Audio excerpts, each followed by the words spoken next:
ஆம், இந்த பூமியில் இன்னும் ஒரு இடம் உள்ளது. அங்கே நாள்தோறும் அதிசயங்கள் மனிதர்களை அசசர வைக்கும். அல்லாஹ் அனைத்து நபிகளுக்கும் அதிசயங்களை அளித்திருந்தான்.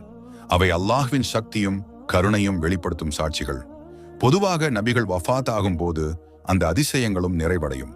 ஆனால் நபிகள் நாயகம் முஹம்மது அவர்கள் வேறுபட்டவராக இருக்கிறார். அவரது மகத்துவம் அவருடைய வாழ்க்கையை தாண்டி இன்று வரை வாழ்கிறது. மதீனாவில் இருக்கும் நபி அவர்களின் கபர் ஒரு புனித இடமாக இருக்கிறது. தினமும் ஆயிரக்கணக்கானோர் அங்கே சென்று பலரும் ஆன்மீக அனுபவங்களையும் அதிசயங்களையும் பகிர்கிறார்கள். அங்கு நூற்றாண்டுகளாக அதிசயங்கள் நிகழ்ந்து கொண்டிருக்கின்றன.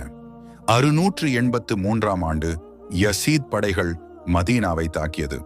அவர்கள் வீடுகள், புனித இடங்கள் அனைத்தையும் அழித்தனர். ஆனால் நபியின் கபர் சிறிதும் பாதிக்கப்படவில்லை. இது அல்லாஹ்வின் பாதுகாப்பும் நபியின் மீது அவரது பாசத்தின் நிரூபணமாகும்.